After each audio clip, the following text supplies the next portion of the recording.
to empower people with not just the philosophical tools, but the inspiration to break free from the system. Welcome to the flagship Lions of Liberty podcast, your weekly dose of education, inspiration, and real-world application from the top minds in the liberty movement. If you want liberty, we need to be better leaders, better husbands, better fathers, better friends, better businessmen. We need to be better people. Here's your host, your guide, your shining beacon of liberty, Marc Clair. Live long and live free. Happy Monday, Liberty Kitty Cats, and welcome to, I guess what I'm calling the end of an era of sorts. What I'll be doing is somewhat soft relaunching this show. Starting next week, when I have an amazing guest for you, Bigtree will be on this show. In fact, he was already on this show by the time this thing aired for our patrons, our members of the Lions of Liberty Pride, as well as our supporters on Locals. So you can check either of those out, patreon.com/Lions of Liberty or locals at lionsofliberty.locals.com. They got to see this interview live, but the rest of you will get it next week. Before we get into today's episode, though, I want to tell you about a great sponsor of ours, a good friend of mine whose show I have been on. His name is Jim Duncan. He's an author and he is now a podcaster as well. I was a guest last year on his show, The Independent Riot, and he covers fascinating topics like the deep state, the history of the CIA, Chinese surveillance, and organ harvesting. The Independent Riot is basically like Alex Jones, but with a little more thinking, a little less screaming, you might say. But Jim does a really great job. Again, I was on his show last year, and I really highly encourage you to check it out. The Independent Riot. You can find it on YouTube. I will also, as well as podcatchers, and I will link to it in today's show notes, which you can find over at lionsofliberty.com. And now we're going to get into today's episode. Like I said, sort of wrapping up this, what I might call the first era, Lions of Liberty 1.0. And I think it's really fitting that we're doing this because I had on today a couple people, Jennings Wright, as well as my friend Mikkel Thorup, who was just on a few weeks ago, to talk about a project they've worked on together. Jennings really started this project several years ago, and then Mikkel recently joined the board. But this is just a great example of how people can make a difference outside of government, quite literally completely without government help at all. Very, very affordably. It really, very similarly to how Marc Clair, who's the head of DonorSee, has been on the show several times, how they're able to make such a huge difference with so little money. You can't even comprehend how much difference you can make with just $3 or $4. It's really crazy. So I really wanted to wrap things up by bringing you just really a great story about a great organization, 1018. So you're going to learn more about that today. And then, well, we'll see you next week for a brand new era. Let's start this thing, shall we? Today, we're going to be looking at a very special project that I'm very excited to speak with you about and to bring on two other people to speak with you about. First up, you've seen him before. You've heard him before. He's been around the block on Lions a couple times. His name is Mikkel Thorup. He is the host of the Expat Money Show, author of the #1 best-selling book, Expat Secrets. He is, of course, an expat himself, having left his country of Canada more than 20 years ago. And in the past year, he's become very involved in the project that we will be discussing today. So I'm very pleased to welcome back once again, Mikkel Thorup. Mikkel, are you ready to roar? Roar! There we go. Now we're I figure finally after 5 times being on the show, I ought to give it a go. So I think so. I think you did a mighty good job. I think you got inspired by Mikkel Strong a few weeks ago. It sounds like. Very good. Very good. Okay. And next up, she is the founder of 1018.org, a nonprofit organization that works with teen moms in the slums of Uganda, amongst many other projects. I'm very pleased to welcome for the first time Miss Jennings Wright. Jennings, are you ready to roar? Absolutely, but I'm not going to roar. Okay, well, maybe by your 5th time on the show, Yeah, by the 5th build time. up the courage, you know? Okay. Lions have courage. That's the thing. That's what we promote here. But Jennings, I'm going to start with you. Mikkel has told his story many times on this show, so we don't need to recap it. It's as early as a few weeks ago, actually, as recent as a few weeks ago, I should say. So Jennings, we're going to go start off right with your story. And you, like Mikkel, are an expat as well. So maybe we can just start with a little bit about how you first became an expat, why you left the United States, how you ended up in Africa and Uganda specifically, and we'll just kind of see where things go from there. Okay. Well, I actually am in the States now. We lived in Nicaragua. That was where we were expatting, if that's a verb. We had a hotel in Nicaragua in San Juan del Sur and had that for a couple of years. I lived in Guatemala as a child. My dad was down there working with a citrus factory. And I have not lived in Uganda, but I've spent over a year's worth of time in Uganda. So that is my expat story.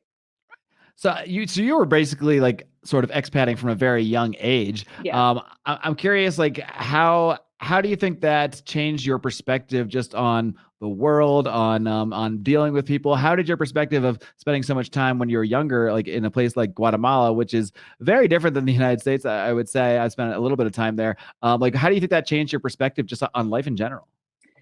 I think it's interesting because I've asked my adult kids this too, because they've spent so much time in Uganda. My son lived in Tanzania. And I think it just clarifies what the world is like in a way that being here all the time and reading or watching TV or a movie doesn't do. For instance, we hear, about food deserts in the United States. And okay, I understand there are people that are hungry, but if you live in Andros in the Bahamas or places in Guatemala or Nicaragua or Uganda, you don't think we have food deserts here, so it's just the kind of thing that you hear something and you have perspective on things that you don't have if you live only ever here. We lived in I'm older than you guys. We lived in Guatemala during the Civil War, and literally my dad would come into my room and I would be on the balcony talking to guys with machine guns on the other side who were guarding that compound. My little Florida girl, 10 years old, that just changes your perspective on things. Yeah, I would imagine most kids in the U.S., no matter how what kind of neighborhood they might have grown up in, even if there was violence in the neighborhood, they probably weren't growing up in the middle of a civil war. So that is certainly a different perspective for sure. And I'm sure that sort of helped mold your attitude, I guess, going into Africa and seeing the conditions there. I imagine you could probably relate to them a lot better that way. So maybe you can get a little more into how you ended up working with these charities in Uganda and what really opened your eyes to the situation in that area specifically and why you got involved in charity work there. Well, I reconnected with actually the wife of the pastor that married us on Facebook over the holidays in 2008, and they were living in Uganda. And I had just coincidentally started a nonprofit in December. I mean, this was later December. So she asked me, she said, hey, we're working with this women's organization in the slum. Could you rent them an office building? And I'm thinking, I have this tiny little amount of money. What do you mean rent? And she said, oh, and you have to pay a whole year, right? So I'm like, okay. Well, it was like $1,400 to rent this building for the year. For the year. Wow. And so my daughter actually ended up going over in May to visit because they had grown up. Her daughter and my daughter grew up together. And then my son and I went in September. And by the time we got up, actually within about a day off the plane, we were like, this is what we're doing.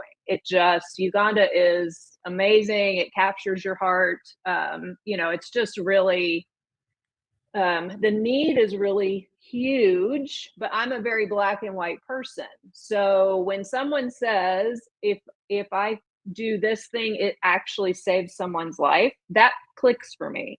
Versus here where I give somebody some money and they get some cans of food, but they're not like gonna die most of the time. It just the compassion part met the problem solving part and worked for me. All right, so we're going to dive a little bit more into the specifics of the work you're doing there in Uganda. But before we do, I want to bring in Mikkel here. And because I'll be honest, when I heard that you were getting not just doing an interview about this charity, but then not that long afterwards became a part of the board, I was kind of surprised having known you for many years and knowing you were traditionally, I would say, pretty skeptical of traditional charities or even the concept of charity in general versus entrepreneurship, which is more what you have been promoting for many years and what you still do promote primarily. So I say I'm curious, but a little behind the scenes, I get to see your interviews before they air.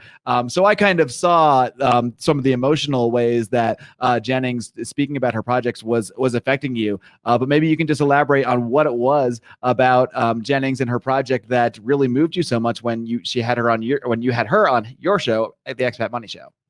Perfect. So, yeah, I would say I was very skeptical. I mean, I've been traveling for 20 some odd years now, and I've definitely seen poverty. I've traveled extensively through third world, quote unquote, third world countries and developing nations, seen a lot of these things firsthand, but was always of the mindset that, if I support these types of things, then I'm encouraging behavior of begging, or, that if I saw kids on the street and they were asking for money for food, then that is a reason that they would not be doing something else, like going to school or, actually working or contributing and things like this. So I guess I was a little bit cold-hearted in a lot of these ways, but these were my skepticisms. And I'm not saying that I never did anything. I certainly did. I gave a lot of time. I would do other small things, but I never got involved like I am today. But last year, I had Jennings on my program, and we met through some type of podcast directory. And I quickly read her bio and was an expat in Nicaragua, and now was building a nonprofit in Uganda. And I was like, oh, this will be pretty interesting. I thought I'll have her on to talk about what is it like to build a nonprofit. For me, it's just another type of business. So I wanted to see how that worked, the logistics, the laws, all of these types of things. Well, Mark, you're thinking in such a Mikkel Thorup way on that one. Like, all right, how's the legal stuff going down? How's the tax situation how the working? Taxes work? What are the benefits from the tax situation and everything like that? So I had Jennings on, and I had to stop about 5 times throughout the interview because I was literally crying. It was really tough on me. First of all, I know Uganda. I've been there. I first went there, I want to say, in about 2012 or 2013. And it is a really special place. Like when Jennings says that, she's right. It is a very, very special place. The people are amazing. Like the warmth that comes through from the Ugandan people is something that's really unique. Now, they're not in your face. They're not loud and boisterous like some of the other neighboring countries. But the people that are there are very genuine. And even though if they don't have a lot, they'll always offer to you. They'll invite you into the home. They'll sit down with you. It's really special. So when I started learning about what was happening in Uganda since I left, and more specifically, since the lockdowns of COVID happened, I was just floored. I couldn't believe what was going on. So anyways, fast forward, we did the interview. I had to pause 3 or 4 times to compose myself. You might not even see, if you listen to the interview or watch it on YouTube now, how distraught I was afterwards. Some of the emotion made it. Yeah, some of that emotion made it on air, but I think, having seen the raw video, like a lot of it didn't, because you can't have 20 minutes of Mikkel crying. Yeah, you don't need to see Mikkel cry. That's not a pretty. That's for your wife only. To do that. Exactly.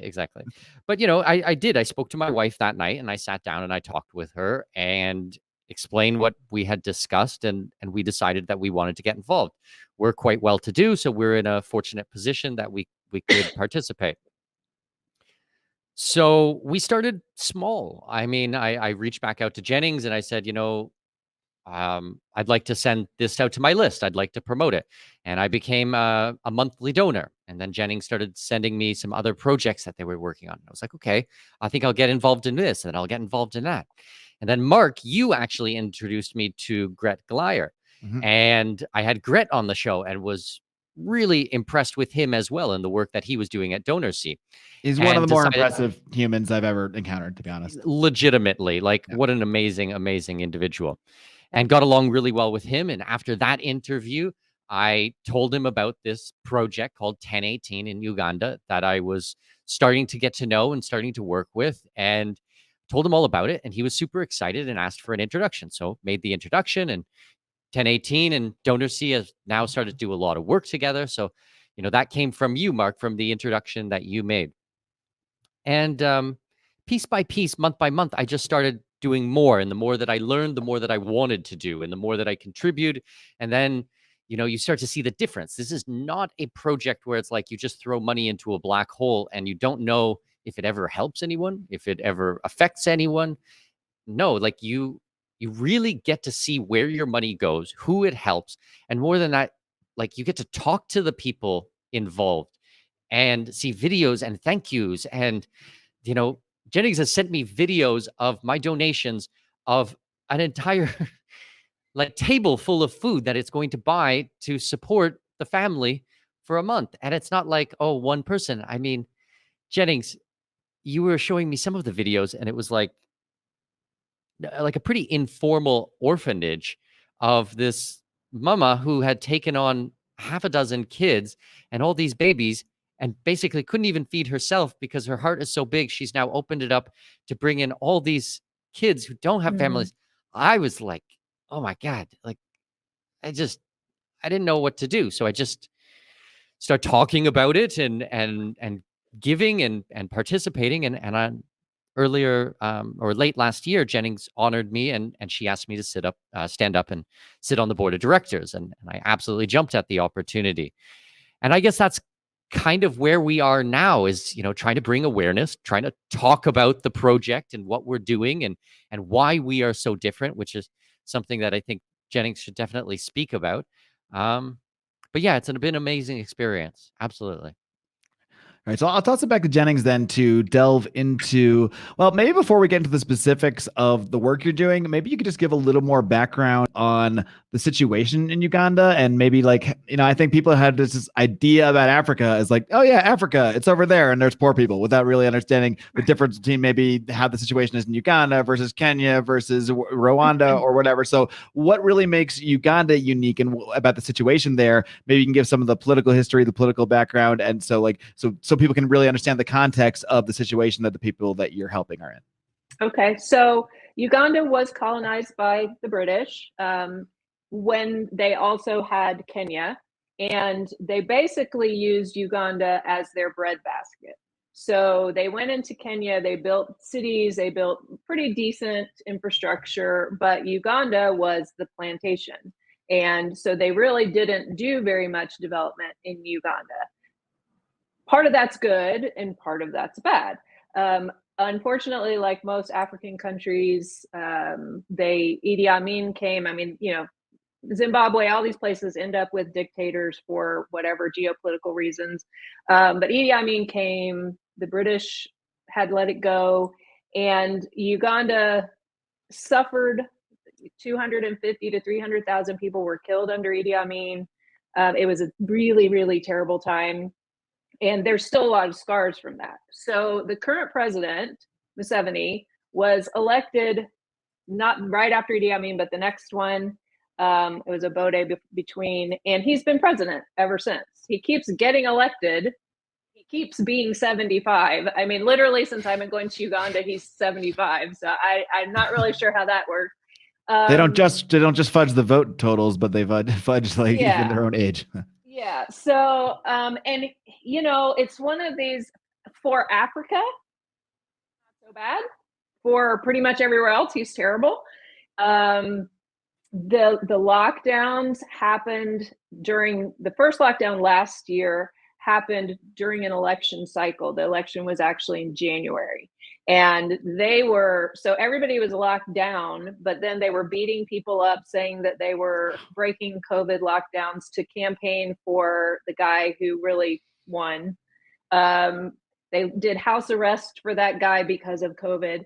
So, Uganda is 65% 18 years old and under. Think about that. Wow. 65% of the population is 18 and under. There are no adults in the room. So is that kind of is that from a combination of like a high birth rate, but also like a very early death rate?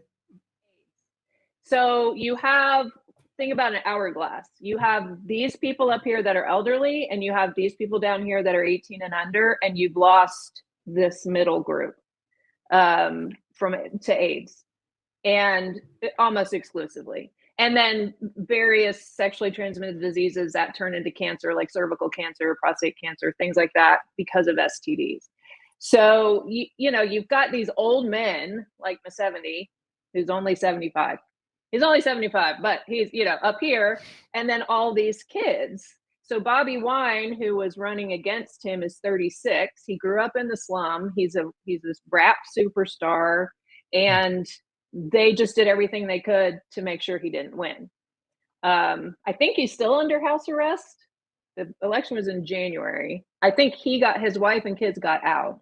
So anyway, the political situation, not great. There is no free school. No, they don't have the Kampala Unified School District or anything. You just have a bunch of schools. You have to pay school fees to go, even if you don't pay tuition. So you have to pay for uniforms, testing fees. You have to bring a certain number of paper towels and brooms and towels and school supplies and all of this. And this is way out of reach of more than half of Ugandans, and even more since the lockdown. So you've got a vastly illiterate, huge population of young people with basically no adults. Think of your worst teenage nightmare party where your parents were freaking out because what you were doing. It's the whole country. The whole country's like that. Wow. Lord of the Flies, but they don't know how to read or write or provide. Right, exactly. Yeah. All right. There's a couple aspects I want to kind of hone in on here. One, I think there might be a lot of libertarians listening, hearing about the schools and that sort of thing and thinking, well, great, screw the schools. They shouldn't be in these crappy schools anyway. They can go homeschool or something. But again, this is a very different situation. So maybe you can just address like the importance of the school to other aspects of life besides just learning, because these kids don't have the same kind of options that any kids that we can comprehend will, that they can just go home and have lunch at home and learn at home. Like it is a completely different situation there. Right. And I homeschooled my kids for 13 years. So I totally am on with homeschooling. Right. But first of all, virtually all the parents and grandparents are illiterate. So who's going to teach you? Right. Secondly, Uganda has very few cities. Kampala's big and crazy. It's got Entebbe, Mbarara, Jinja, and really that's about it. Everything else is village and, just out. So they don't have power. You've got 60 tribal languages in Uganda. English is technically the official language, but unless you go to school, you don't learn English. So if all the educational material is in English, even if you could get it, how would you learn to read it? Because you don't speak English, you speak Rinkole or Luganda or whatever. Additionally, they're probably working out in a field. They're shepherding cows or sheep. They're hoeing for corn. They're growing matoke. They're doing all that stuff. They're, children as young as 4 carry water for over a mile. They have little jerry cans. You have a jerry can that's like 20 pounds. And then they have these little jerry cans, and their 4-year-olds go by themselves to the water, a mile to get water from a gross contaminated puddle and bring it back. So if they don't go to school, they're not going to learn. They're not going to learn English. They're not going to learn to read and write. They probably are going to get all kinds, diseases. Childhood mortality is huge. Many children, and I don't know the statistics right now, probably more in the lockdown, don't make it past 5. So, then if they do go to school, they get 2 meals. So they may not get any meals at home, or maybe they only get 1 meal at home or a small meal at home. But if they go to school, during the time they're in school, they actually are getting meals. So even if nothing else, they're not starving if they're in school. Another thing I want to look at a little bit is, we here in the first world, I guess, as you call it. I'm here in Mexico. I don't know how it's classified, but it's not that similar. It's fairly similar to the situation in Mexico City as it is in Los Angeles. Honestly, like the lockdowns, yes, they suck, and yes, they affect people's lives. Yes, they are horrible, but most people are kind of okay. We do have the internet. A lot of people have moved their jobs online. You can still go to the market and get food. This is still a much different situation than how these lockdowns are used and how they are affected in the real third world. I don't know if Mexico's considered third world, parts of it are, whatever. But in Africa and places like that, a lockdown is a totally different thing. It's not where, oh, cool, we'll just sit down and collect our government paycheck for 2 months and order Uber Eats. So maybe either of you could probably take this too, because I know Mikkel knows a lot about this stuff. How does the situation with lockdowns affect those in a place like Uganda or Uganda specifically in this case, in a way they just don't affect people in a place like the United States or even here in Mexico City? Well, in Uganda, so what they did when they closed the schools have been closed since March last year, 2020, year before, 2020, March 2020. They are hopefully opening soon. What they did is if you were in an international school or a private school in Kampala, sure, you went online, you started doing stuff from the internet. What they told everybody else is we're going to do classes on the radio in English. Okay. So A, you have to have radio. B, that's every class. So from primary 1 through secondary 6, you had to figure out when your classes were and on what radio station. You had to speak English. You had to have the materials. And so none of that worked for anybody. I mean, nobody did that. Who was going to do that? Secondly, when they said lockdown, they meant lockdown. The only vehicles that were allowed to run were lorries that were transporting food. That's it, in the whole country. You couldn't ride a bicycle. They killed more people for breaking the lockdown than died from COVID because of COVID. And they confiscated people's bicycles. They beat a bump in the middle of the road. You stayed in your house, period, for months. It was very bad.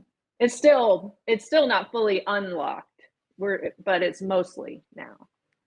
Right. One more thing I want to discuss, and then we'll get into some of maybe the more specific projects that you guys have been working on. But if you could just address kind of how a charity, like I've talked about this with Greg Lyer quite a bit as well, but how some of the problems with traditional charities, or maybe some of the larger charitable organizations, like say like a United Way or a UNICEF, not to knock those organizations, I'm sure there's a lot of good work done within them, but maybe you could address why. And I know a lot of people like Mikkel, those are the kind of organizations that you would have been very skeptical of even taking a sniff at previously. And Jennings' organization here, 1018, is very different than how those organizations are run. So maybe you can just address like where the money goes, how the money gets through, and how that's different than when it's filtered through one of these larger organizations like I'm just saying United Way as an example because it's one I know of, but just generally speaking. When you have any big organization, company, church, whatever, has bureaucracy. I mean, you have to. That's why schools have bells, because you have to have some plan to get kids to another room. We don't have any. You're looking at the bureaucracy. Mikkel and me and a couple other people. What a couple stuffy bureaucrats we got here. Yeah. So until we started using DonorSee, which does take a fee, and that's fine because they promote us and stuff. We use 100% of the money given to us for the programs. Everybody on this side of the ocean does everything we do for free. So you personally take nothing out of this at all? No. And I'm a donor. So it'd be kind of silly to take something back out that I just put in. Let me interrupt on that one as well, because I asked this question too. I was like, well, Jennings, you take a salary, right? She's like, no, I tithe a large portion of my income every single year and have been doing it for 13, 14 years now. It would be ridiculous to take a salary of the money that you're already donating. Right. I don't take a salary. Even you can go and look up 1018 on the charity and figure, like, we're very transparent about where everything goes. You'll see salary on there. That's not for Jennings. That's not for me. That's for the security guard who watches the buildings in our halfway house in Uganda. We're actually providing jobs over there. Those are done by Ugandans, not by Westerners, not by anything like that. That's teachers for our literacy program. That's where that type of money goes. And we have angel donors. You have to pay for a website. You have to pay for accounting software. But we have angel donors that pay specifically. They pay that on their own cards. They don't even donate to pay it. They get an in-kind donation.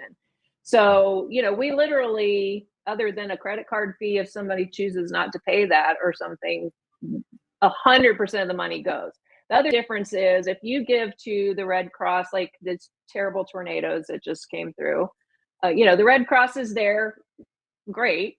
But if I give today, I don't know when my money is going to be used, or if my $50 is going to somebody's salary or that truck or the gas or the water. We have an average turnaround time of 5 days. Someone gives money to when it's used. 5. That's the average. Sometimes it's like that day, and sometimes depending on the project, it might be a little longer because it takes us that long to get it coordinated and paid for. But we are literally basically it just comes in, goes right back out to a program. All right, kiddies, time to take a quick break to tell you about our fantastic sponsors. These guys have been sponsoring us for so long. They help us continue to produce this program. They have helped us launch this new era, and those are our friends at itrust.capital. These guys are the #1 best place to invest in cryptocurrencies for your future. You can protect those gains, protect that growth by investing through their traditional IRA structure. And there is just no better place to buy cryptocurrencies to pay the lowest fees to get the most competitive rates. In fact, if you join right now through our affiliate link, they are waiving their monthly fees. You're not even going to pay monthly fees for this service. So head over to itrust.capital/lions. Guys, if that all wasn't enough, I have something else for you. That's right. They're now going to give you $100 in Bitcoin when you sign up again using our link. That is itrust.capital/lions. Invest in your future, protect yourself, and don't let the tax man get a hold of them gains. And similarly with Gret at DonorSee, he also doesn't take a salary. You mentioned their fee there, but their fee is very small, and it only literally just goes to pay people to run this app that they use essentially, right, and to run the overhead. So all very impressive for all of you that, the work you're doing probably could be justified as a full-time salary. And it probably is a full-time salary position at many of these larger organizations. So, I mean, look, I'm not denying people need to get paid maybe at some of these organizations to run them full-time. But let's just say I'm a lot more impressed by what you do. And I'm, we have 4 other businesses. So we're self-employed. We have 4 businesses. We have an income that we tithe off of. So I am fortunate that I don't have to do that. I can give my time, and I understand that, and I don't have a problem with DonorSee taking their money or someone needing to do it as a job, but we just have never had to do that. And it's really important to me. I'm not going to take $50 when I know what $50 is going to do there. Right. For you, it's maybe an extra night out at a decent dinner or half of a decent dinner or something. But for someone else, right, it's changing their entire life. Right. So one thing I want to get into is some of the more personal stories, because I really want people to understand, we can talk about in generalities how people are poor, in generalities how people are having tough times there. But I think it really is, and I think maybe more so for Mikkel too, what pulled him into this was him hearing a lot of the firsthand stories about people that you're helping out and about a lot of the hardships that a lot of these young moms specifically have to go through there. Mikkel, maybe you can just take this one. And is there any story that stood out to you, either specifically, when you were first talking to Jennings on your interview, or maybe something that you got involved in very early on that has really, something that's really affected you and really not only just tugged at your heart, but also shown you like how much you can easily help people with a very small amount of money in a place like this? Yeah, I have a couple of stories. So I remember when I first interviewed you, Jennings, you were telling me a story about how we got so many teen moms and how they end up coming to the halfway house. And I remember you telling me it was like during the lockdowns, okay, they locked everybody down so much so that even if the girls did have a job or did have some way of earning any income, they could no longer go to their job. They couldn't get anything. So a lot of them lost where they were living and were literally sleeping on the streets. And from there, they started turning to prostitution. Now, prostitution is not necessarily what we would think on someone trading sex for money. A lot of this time was trading a night with a man for some rice or for a little piece of chicken or something like that. And consequently, a lot of the girls ended up getting pregnant. Now we're talking about 13, 14, 15, 16-year-old girls getting pregnant, sleeping on the streets, no medical attention. And I remember you telling me about a girl who approached the halfway house, and she was sick with fever. The baby was so sick, the umbilical cord was still attached. She had given birth on the side of the road by herself, and she was just a kid. I mean, like it's something that's really hard for my mind to even fathom. Now, keep in mind, I've been traveling for 20 years straight. I have seen some really wild things. But that image in my head of, walking up at the door with a sick baby, delirious with fever, and the umbilical cord still attached, I mean, that's like unbelievably rough. Like, I don't even know what else to say after something like that. Yeah, me neither. Literally me neither. I mean, that kind of stuff is just, it's the kind of thing that we can't even wrap our heads around here. Or like I say, I mean, like maybe most people listening to this program, it's poverty has a whole different meaning in a place like this. It just can't even be related. The poorest person in the United States is not giving birth that way. No. And the problem with the lockdowns, and so teen pregnancy has been an issue, especially in places we work. The Namwango slum that I've worked in, the very first building I rented was in Namwango, is Uganda's largest slum. And teen pregnancy has always been a problem because poverty is a problem. And if you're a girl, and we call it formal or informal sex work. If you go live with a guy because he says, I have a place and you don't have to stay on the street, and then he kicks you out as soon as you get pregnant, that is a form of prostitution, that you are giving yourself solely to have a roof over your head. So even before the lockdown, we were working with teen girls. But since the lockdown, in some villages, and the UN and the government have done some surveys, as many as 2/3 of girls between 15 and 19 got pregnant during the lockdowns. Now, they didn't even count anybody under 15. I have a 15-year-old right now in the program who's 5 months pregnant. We've had 13-year-olds come that are pregnant. So they didn't even count 15. So again, there's no parents. You've got jajas and grandfathers. They can't work because of the lockdown. These people work in what they call the informal economy. That's, I'm hawking on the street. I'm making mandazi, that you're coming to buy, street food type thing. I'm not going to a job at an office. I can't do this remotely. If I can't go on the street and sell you grilled maize, I can't make any money. And that's, they're selling themselves for one sanitary pad. Sanitary pad, because they don't have any way to do anything. So our program from the start, and we are going to be adding pregnant girls next year. We haven't had the room. We've been dealing with teen moms and up with vocational skills, but our primary focus is to change the culture where this is okay. Where it's okay for a guy who knows that you need sanitary pads to go buy them and bring them to you and make you give sex for them. That's not okay. So, we're working on the ground with the girls, but we do workshops and educational talks for the boys too, to say, this is not okay. You have to honor, women and respect them. And this is not what you want your daughters to go through. So is this kind of stuff not, I don't want to say seen as okay, but maybe it kind of is. I mean, is it just such a different culture that maybe the idea of whether it's okay or not isn't even a question? It just is. It's just, this is our life. This is how hard things are. It's not okay because it's not out there. Mm-hmm. It's just there is. But I mean, is it well known that this kind of stuff happens to the general population, or is it just like there's not that much awareness about it? No, I mean, and a lot of the men and boys are coming from outside of the slum to bring chicken and chips and pizza and so they really are preying on the people that are in this situation. They're not necessarily part of that situation themselves. Yes.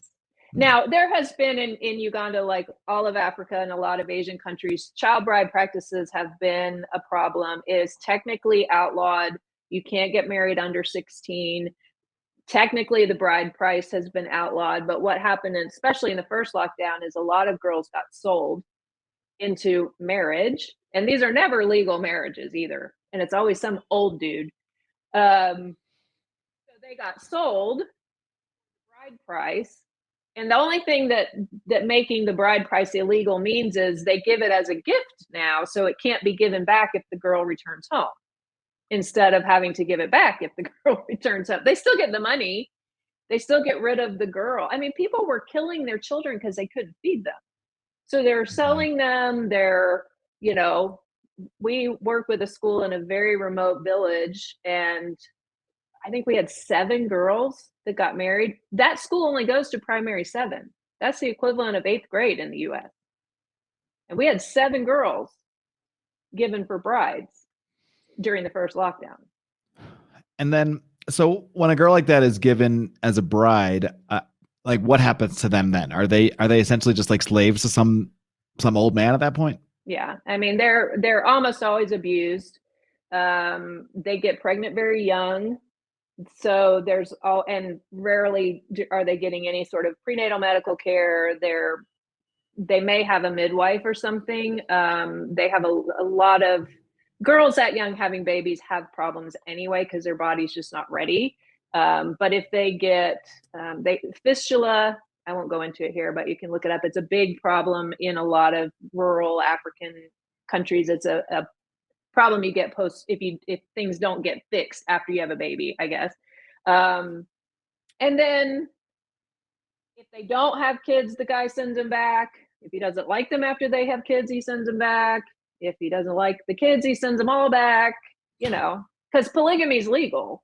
So a pastor friend of mine's father had 5 wives, and she had something like 92 siblings. So, you know, that part is cultural. The child bride thing is cultural. This prostitution thing is just desperation. That's what, that's what it is. Gotcha. And I guess some of those things are maybe easier to change or help in the short term. You might be able to help someone get out of a specific situation, but changing an entire culture where this is just what's done, that is a little bit more of a challenge, I would imagine. Well, and that's why we don't just work with the girls. We work with the girls on their value, on their, on their options. We are working on this holistic vocational education thing where they are learning a skill that they can have their own business or get a job or something on their own and support their family. We do a lot of mentoring and counseling. We have Strong Minds, we have Turning Point, we have Teen Talk, we have people come in. We are working with the girls on their value, knowing that they are worth more than a sanitary pad, that this is something that you don't just give away, while not guilting them, because I mean, you're desperate. But we also then are bringing in boys. And we have a lot of young men in their 20s who are they have sisters. And, Ronald, who's our managing director there, his mom had him when she was 14. She's our house mother. These are, we have people involved who have been, their mothers or their sisters or whatever have had this, and they don't want it to continue. So it's great to have guys involved saying to these guys, hey, this is wrong. I mean, we have a guy that got AIDS from doing what I said, came down with something, bribed this girl into sex, and then he ended up with AIDS. And he's come and talked to them, to the boys, and said, look, I came down here for a good time because it only cost me chicken and chips, and now I have AIDS for the rest of my life, So it's slow, of course. Probably not going to be in my lifetime, but we're working on it. Gotcha. Wow, this is heavy stuff, for sure. And but one reason I wanted to bring you guys on here to start the new year on more of a positive note. And I know this can feel like really heavy, negative stuff, but the work you guys are doing is incredibly positive. So maybe we can focus on some of the success stories now. Some of the people that you have gone in there and worked in, and I think I'd like to really emphasize as well, like, the cost, because I think it can be very difficult for people in the first world to wrap their heads around how far even like $2 of their dollars can go to help some of these people. Well, Let me jump in on highlight this one any first Yeah, go because so Jennings and I were sitting on a board meeting and with Ronald, and we were discussing what kind of larger projects we could do. And we threw out a lot of different ideas and what were the things that were going to have a big impact. And we decided on a bunch of different projects, but one of the ones that really struck me and really was important to me was a literacy program. I had a lot of trouble learning how to read and write when I was a child. I'm dyslexic, and I decided I wanted to put something together. So we decided we were going to do this literacy program. We flushed out all of the ideas, and I offered it just to my subscribers at Expat Money. And we ended up funding it in pretty much a day or in a couple of days. And what we put together is we're taking 60 girls, 60 teen mothers who don't know how to read and write, and putting them through an entire literacy program. So teaching them how to read, to write, and basic arithmetic. The money that we raised, we've actually raised over $6,000. Our goal was $6,000. We smoked that goal very fast due to the amazing generosity of my subscribers.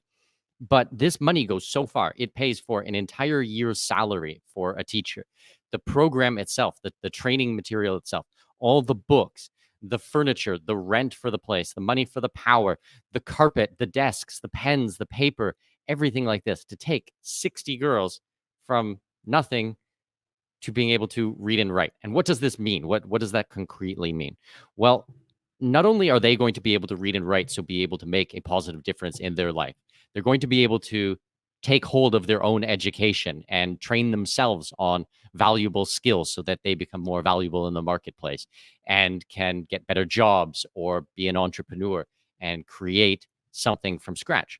But more than that, they're going to now be able to teach their children, when the children are growing up, how to read and write. They're going to be able to teach the other girls at the halfway house or in their community, in their neighbors, all of these other girls. So this group of 60 is a seed, which is going to be able to assist so many people in the community, which is amazing for me to think about. You know, I think that is just such a gift, because I really can't imagine not being able to read. Like I would find that at this point in my life so debilitating to anything that I want to do. It's something that we just absolutely take for granted, but it is just such a core thing that makes us human.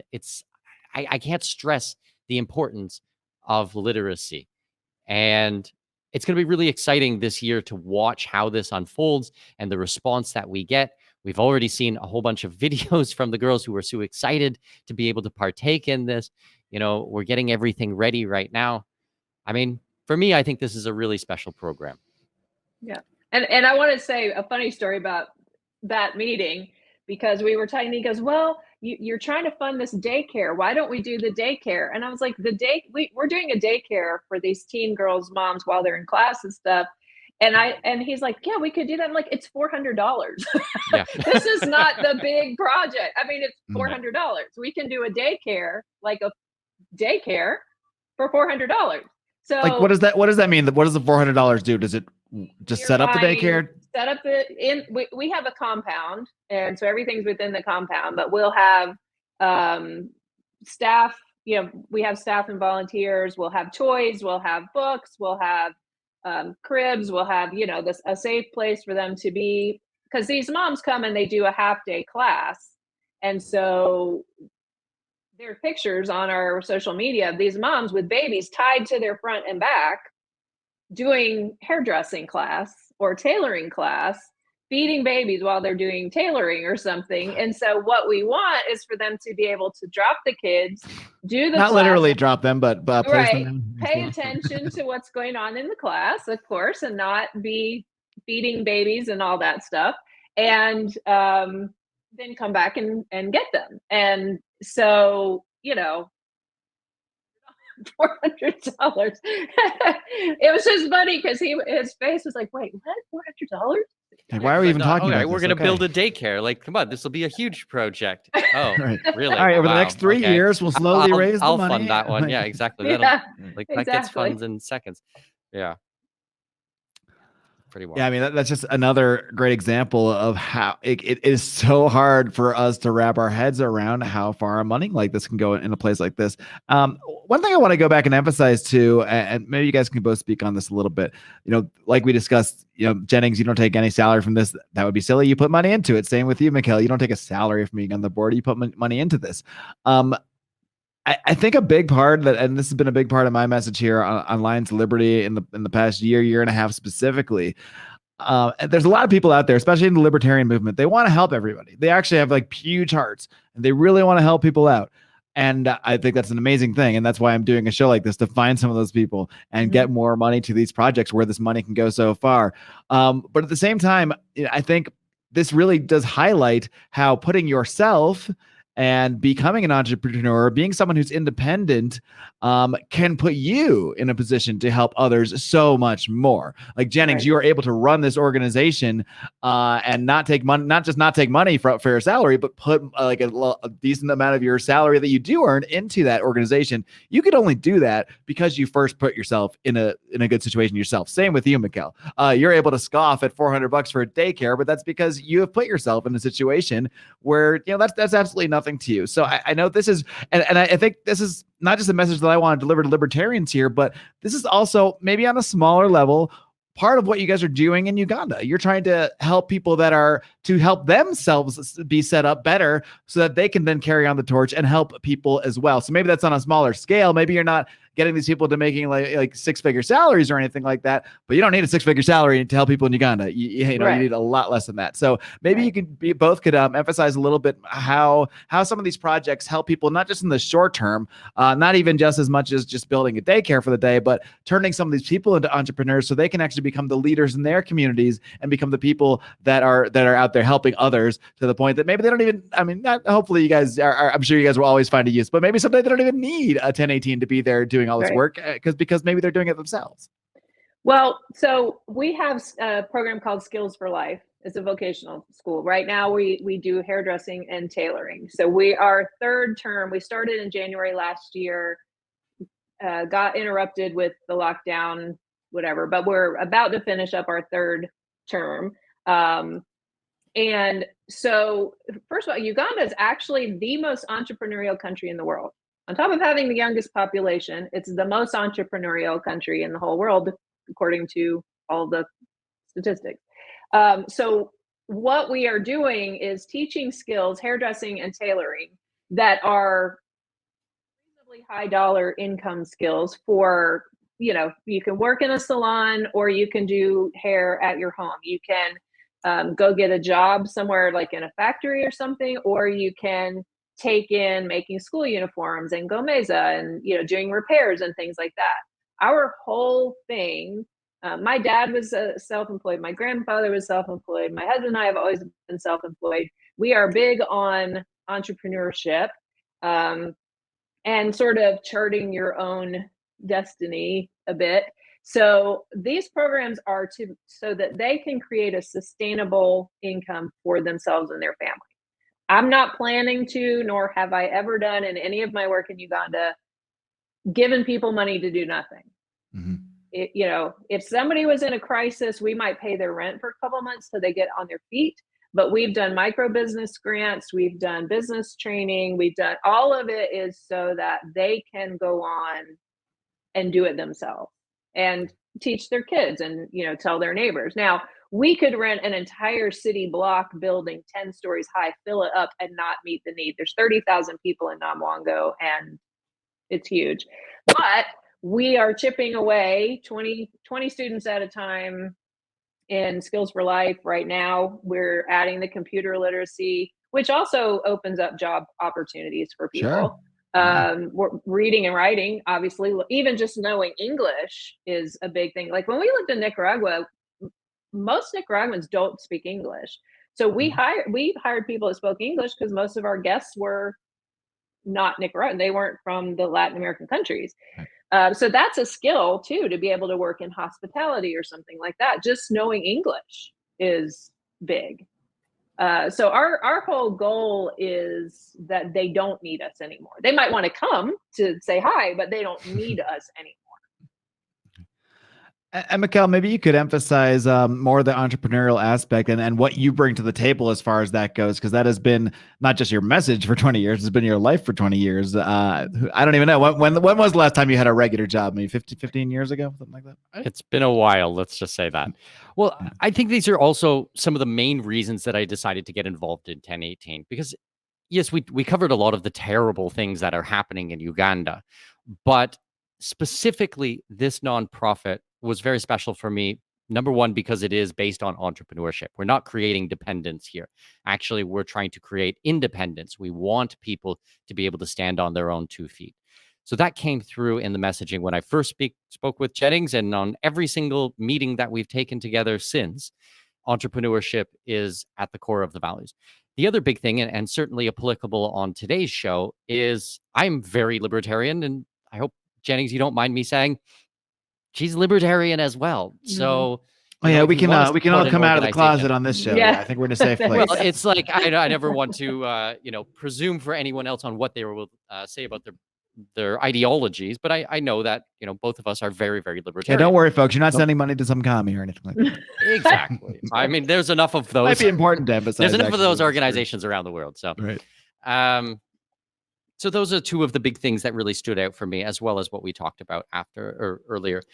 I really do think that entrepreneurship is the greatest thing in the world, because entrepreneurs, what we are meant to do, or at our core of our being, is solve problems. I mean, that's what we do. So we're literally out there looking for ways that we can help people all day long, and it's an amazing gift to be able to give. It's an amazing skill to develop. And having people at the core of the organization who are entrepreneurs, and then teach these values and these skills to the girls as they're going through the program cannot be understated. I mean, this is a huge thing. And hopefully, as the nonprofit grows, we're going to be able to add additional skills. We've talked about, basic accounting courses and how to keep the books, financial things like this, so that as the girls go, they can grow and progress, just like we're doing with the literacy program. We've completely funded our literacy program, how to read and write. But our next step, or our 2.0, is our computer classroom. So teaching basic computer skills. We need to, first of all, get the classroom and the teacher and the equipment. But there's so many reasons to have this. This is not just so that they can go out there and play Candy Crush or screw around on the internet. It's so that they can apply for jobs. I mean, since the lockdowns, all of the jobs have gone from print format to being posted online. So if you don't know how to use a computer, ID stuff, is all done online. So what are you going to do then if you don't have access to this?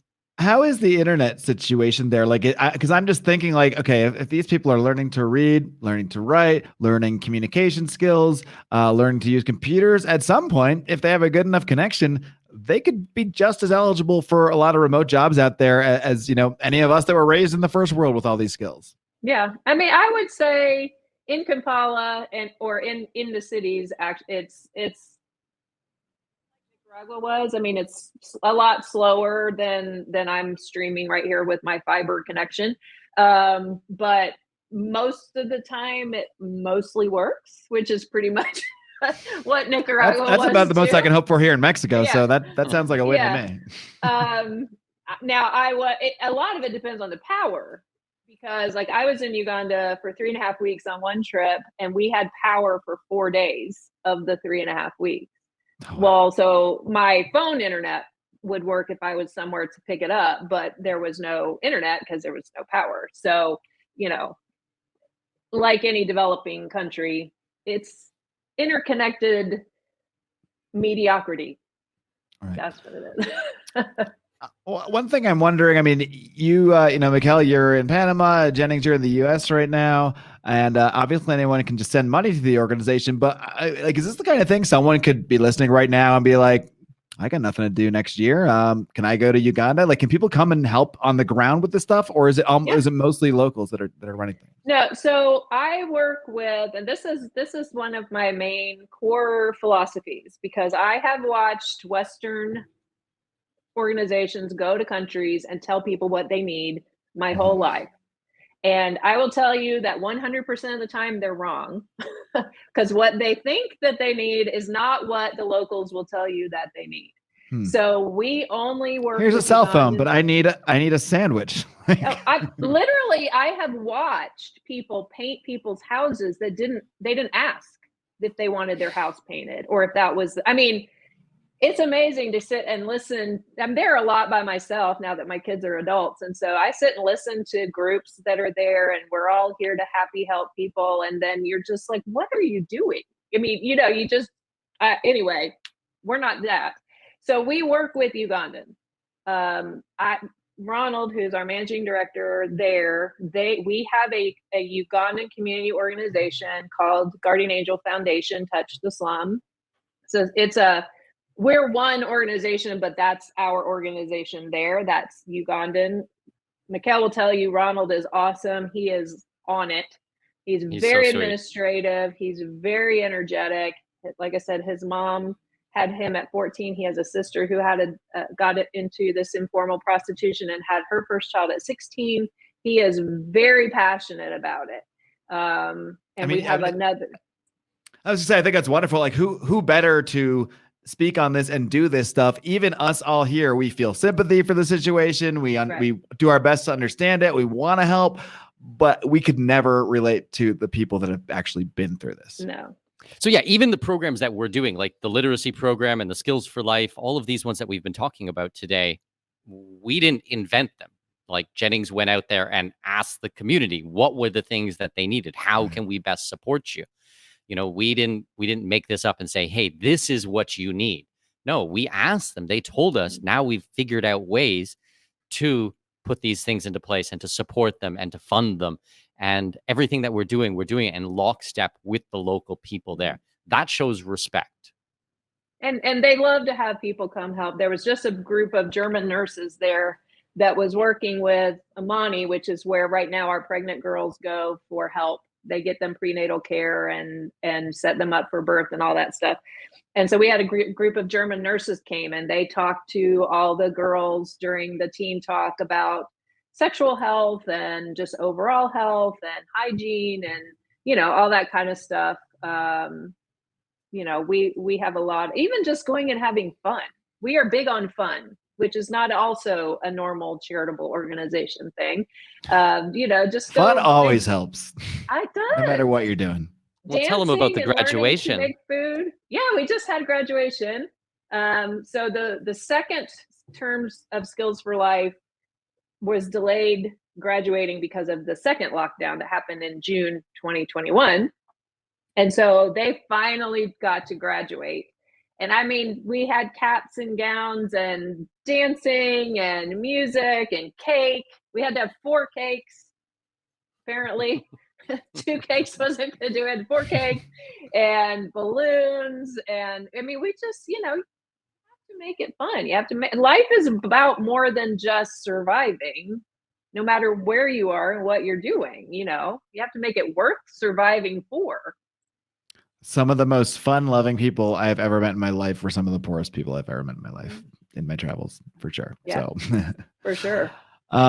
So yeah, if you guys could just, as we wrap up here, just maybe let everyone know how they can. Obviously, they can go to I think it's 1018.org just to donate. But I think you guys also have a dedicated link highlighting a few projects you guys are working on right now. So I'll let either of you guys take it away and just kind of give each of your final pitches for why people should check this out, because I don't do a lot of shows on charities. When I do, they probably have some things in common. They're probably run by people that are liberty minded, and they're probably doing things differently than traditional charities. They're not just showing up, dumping some money down and taking off and saying, all right, we fixed the situation. So I'll let either of you take the final word. Well, why don't we start with you, Mikkel, and then we'll let Jennings close things out. Okay. I hope that you guys do get involved. I think this is a really special project, and I'm very passionate about it, and I know that Jennings is as well. Jennings is an angel. I mean, you guys will never know and understand the work that she's done on this and how many people she's helped. Jennings is my hero. Like, seriously, every time I speak to her, I'm just so amazed and blown away that I had to get involved. So I really do hope that you guys enjoyed this episode. We've tried to be as upfront and honest, even though, it's not a really pretty situation. But if you guys do want to get involved, if you guys go to 1018, it's 1018, all written out, .org DonorSee.com/lions. We're going to have some special stuff there for you guys, different projects that we're working on. And yeah, thanks so much, Marc. I really appreciate you guys having us on. Sure thing, Mikkel. Jennings, take it away. Yeah, and if you want to see our work, I post on social media all the time. We post hard things and we post fun things, and we do a lot of dancing videos and adorable children. And we really want to show you, whether you're looking on social media, listening to us here, or going with us to Uganda, all of Uganda, not just the bad part. I think most charities tend to fall on the side of Africa is so dark and terrible, and look at all. Africa is wonderful, and we want you to know all of it, the wonderful things, making it worthwhile, helping the people in the terrible situations. So I hope that we have at least accomplished that. I would say you have, but we'll leave that to the listener. But thank you guys so much for coming on and talking about this. This is the kind of stuff I really want to emphasize as we're into a new year here. Ways that, the philosophy is wonderful. It's beautiful. But we can only talk about it so much. At some point, action needs to be taken. And whether that action is entrepreneurship to put yourself in a better situation, or finding organizations like this where you can really help people, not just give them, a sandwich for the day, but, hopefully teach them, the ways that they can start making their own sandwiches. It's a little take on the fishing analogy from the Packettle. But Marc, it's good. Thank you guys so much. Keep up the great work. I know you will. Keep on roaring. Thank you. Thank you. All right, kiddies. Well, that wraps it up, and that wraps up Lions of Liberty 1.0, I guess we'll call it. We shall see. But do want to, of course, encourage you, if you like hearing my voice, you might want to subscribe to the Lions of Liberty with Marc Clair. That is my solo feed, where you will find this show every week. And you'll also find some other things, like I'm repurposing a lot of audio from other interviews I've been on. So last week, I published an interview I did with my buddy Lance Psycho over on Inside the Firm on his Monday Morning Coffee podcast. In that one, we talked a lot about, more about my career, about entrepreneurship, about my foray into becoming an entrepreneur, and all sorts of stuff like that. I did, of course, talk a little bit about podcasting and libertarianism and that sort of thing, but a little bit of a different kind of interview. So that's the kind of thing that I'm posting over there in the Lions of Liberty with Marc Clair feed. So check that out. Just look up Lions of Liberty with Marc Clair on your favorite podcatcher. You'll find this show every single Monday, and you'll find some other stuff that I repurpose from other podcasts. And who knows what other kind of surprises you might get. But if you like hearing me, that's what you want to go do. I also want to tell you about some other friends of ours. That is my friends Nate and Charlie over at Good Morning Liberty. These guys have been fans, friends, and patrons of the show for a couple years now, and there really is no better daily spot for liberty type news than Good Morning Liberty, because they really do break down the news by filtering it through those ideas of liberty. Tom Woods is crushing it with 5 interviews a week, but if you're looking for a daily news show, Good Morning Liberty, you just can't top it. So check out Good Morning Liberty. You can find them on any podcatcher, or of course their always amazing URL, which is still working, revitalize.com. You got to check them out. That's all I've got this week, my friends. I will see you next week. I'm going to be in a new location. I'm going to be living on the beach in Playa del Carmen, Mexico. And you will be here for a brand new era of Lions of Liberty. I'm looking forward to it. Until then, until next time. Live long and live free.